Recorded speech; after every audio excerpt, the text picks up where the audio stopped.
What are we watching today, Vic? Do tell us. We are watching facts that might save your life. I feel like this first one I'm seeing we're too late for. Because this is a guy jumping in an elevator. Who's done that before, Harry? Well, yes, good point. But that actually didn't save our life. That actually ruined it for an hour. So, fair enough. But I before we get started, I think I know the answer to this one here. Do you know what to do if the elevator's fallen? Lie down flat on the bottom. Lie down flat. There we go. Well, let's find out. Let's see if we're right. It is the only way to survive a falling elevator. Some people think that if you jump just before impact, then you won't be affected. However, this is not true.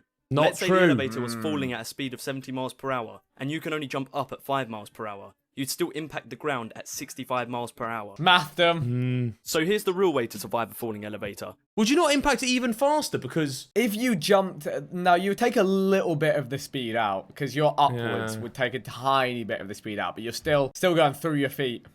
But if you timed it wrong and you were on your way back down from the jump, yeah, you'd extra fast. Yeah, you would. Yeah. You should lie as flat as possible so you distribute the force of impact over the greatest area of your body. Therefore, no one part of your body is subjected to extreme force.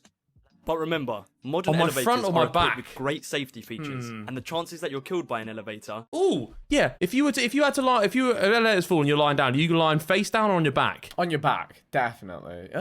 Yeah. Ooh. But then they say like trauma to the back of your head is super bad, but I don't know. Is it? I mean, trauma to the front of your face feels more sketchy being front down, but I feel like my body naturally, like, I don't know. And would you break your nose though? Like the thing is, your nose is a point, whereas you could kind of get a bit of the back of your head flat. Yeah. Like you I'd might probably turn my head sideways. I don't know. Ooh. Yeah, weird one. Yeah, on my back flat. Yeah, like a starfish. Okay. I would lie then on top of you and use you as the cushion. Okay. Yeah.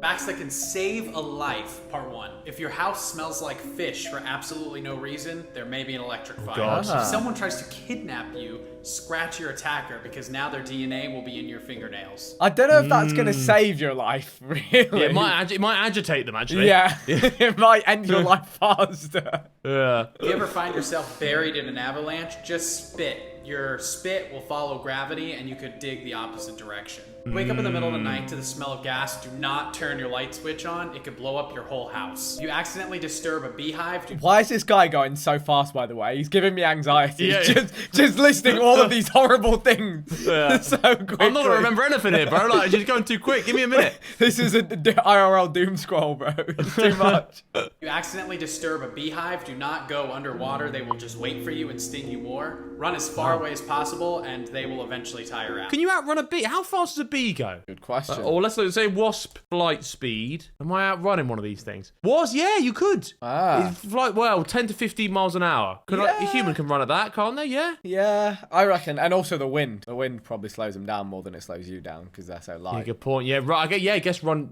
into the wind. Run into the wind, yeah. Yeah. You know what? I'll tell you something. I've never been, touch wood, never been stung by a wasp or a bee. And as a child, whenever I saw one, I would just run away. So it worked for me. Wow. I've also never been stung. But I actually just out-aura the wasp. I stand my ground and let him know. Like, stoic. Yeah, don't try it, bro. If you're ever trapped in the trunk of a car, here's how to escape. First, feel around for the emergency release. Since 2002, every new passenger car in the U.S. is required to have a glow-in-the-dark trunk release lever right near the latch. Okay, bag of chips. Now, Cyrus, what are you doing here? If you can't find the lever, it means the car you're in is likely older than 2002. Unlucky. Man. If there's no emergency release, try to kick out the taillight. Most taillights are held in place by clips and screws. Feel around until you find one. Got it. That'll make the police stop them, right? With your feet facing the rear of the car. Then, hit the seam where the taillight meets the body as hard as you can. With enough force, you should create an opening that attracts someone's attention. My little chicken legs aren't strong Then they pull over the car and go, mate, your tail light's out. And the driver goes, oh, cheers for that, and carries on driving.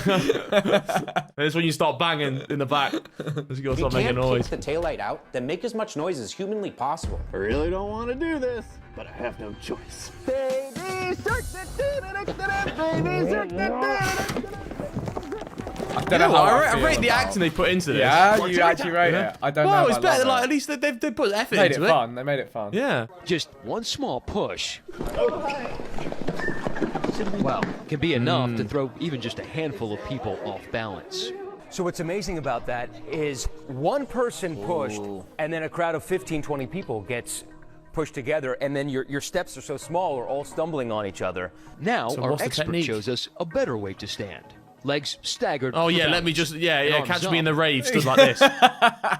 Squared Steady up, on, boys. Squared up to the DJ. In super dense crowds, that separation will help protect your heart and lungs. You do have to, just you have keep to your arms in front, up. right? Yeah. You can make a little circle. It's a simple pose, but surprisingly effective. Did you see it happened at my show in Sydney? I had like 300 people at the front, all falling over. It was not good. What, little crush? Yeah, I had to stop the show. Good God. Tell everyone to step back. Oh no. No one got injured? Everyone all right? No, yeah, a few people got pulled out the front of the crowd. God. We gave them some waters, and they just chilled on my table for the rest What of the a show. way to So go they were out living. of They here. actually got upgraded from the front row to the VIP. But yeah, everyone was fine.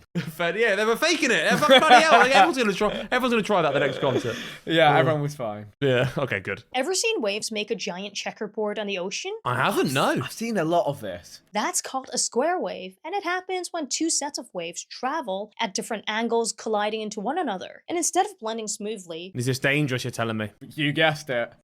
crash into each other and create this weird crisscross pattern. I mean, it looks cool, but it's actually super dangerous. These waves make the water rough and unpredictable, basically strong enough to capsize boats and pull swimmers under. Wow. Okay. Fine. If you're about to hit a deer, most people will swerve to avoid the impact. But you should just hit the deer. Send it.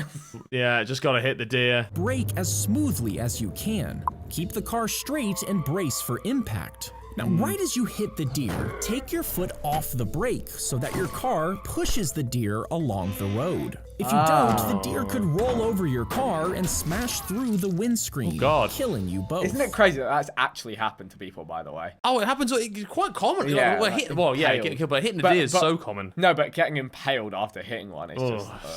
Yeah, grim. I guess, I don't know what you do. No, I'm saying you just jump in the back seat, but then your car's still moving. Yeah, you're in trouble. Well, I guess you got time to jump in the back seat. It's probably time to move out the way of the thing. Or as well. you might have time to brake in that case. Yeah. Is seat 11A really the safest seat on an airplane? Just a heads up that I'm about to talk about a plane crash where people die. No, it's not 11A. It's at the back of the plane, mate. Back of the plane. People are talking about seat 11A because a single passenger survived an Air India plane crash recently, and he was sitting in seat 11A. But that doesn't mean it's the safest. Here's why. There are all kinds of different sizes They're calling hoax on that one, though, aren't they? Yeah. and layouts of airplanes, which means that seat 11A could be in a different spot each time. During this Air India flight, 11A was near an emergency exit. In general, aviation experts say that being near an emergency exit might help someone's chances of evacuation. But no two accidents are ever really the same, and there are a lot of factors So roll that the play into dice. which part of the plane might be Yeah, safer. exactly. There are studies suggesting that sitting at the back of the plane is safer. There sitting he by is. the wings, sitting in the middle of the plane is safer. Well, but I said I everyone's would safe. say there is one thing you can do to increase safety on a plane. Pay attention to the safety briefing. Yes. And Wear your remember, seatbelt, flying of is still course. the safest form of transportation, even if crash stories are scary. This is how to survive a sinking car. This is a good one. What do you do, Vic? How do you survive a sinking car, mate? I think you try and wind down the windows before the water goes above them. And also, if the water does go above them, you need to wait for the pressure to equalize before you can break them. I was about to say you said the complete wrong thing, but you're right. If you can get them open quick, then get do out. it. If not, wait. Yeah, wait until... That must be hot, but that's got to be horrifying. You have to wait for the car to fill with water. Yeah, all the way to the top. That's horrible. Yeah. But yeah, fuck that. Splash. All right, so now don't panic. Everything's going to be fine. Don't panic. So don't waste time trying to open the door. The force of the water won't allow even the strongest person to do so. So you're going to unfasten your seatbelt. Kick back. What about the sunroof? Relax. Can I kick out the sunroof? Maybe. That's a shout. And send a dial tone to 911 so they can locate your car before your phone loses service. Obviously, try to lower the window, but this won't work. So now it's time to break the glass. So find a sharp break object, the glass, yeah. ideally a hammer that can do it. How is Bro's car just floating, by the way? Bro's car is defying physics. If you don't have a hammer, your best bet is going to be to remove the headrest. He has a and then hit sunroof. the glass to break You're it right, using he that does have a metal side. sunroof. If it breaks, then obviously escape through the window. But if all else fails, just wait until the car is filled with water to equalize the pressure. and Yeah, the door just should wait until it hopefully fills then with water. open. You'll be sound, mate. So take one final breath before you exit, and then you should be good. Pretty cool, right? Well, not until the shark gets you. Yeah. The old lake shark. Okay, no bars, no Wi-Fi, yet somehow we can still call 911. How is that technically even possible? Even without a cell phone plan, phones are legally required in many countries, including the US, to connect to any available tower for emergency calls. Here's how it works. First up, your phone will try every network nearby, not just your own, to reach help. But it brings up a question. What if there are no towers around you at all? Could your phone still reach for help? I mean, even miles off the grid? That is where satellite-based emergency messaging comes in. Some newer phones now have special radios in them that can link directly to low-orbit satellites, sending your GPS location and short Starlink's gonna save us. to rescue centers on the pretty ground. cool. It's not a voice call yet. It only works under, clear skies, and it can take a few seconds to send.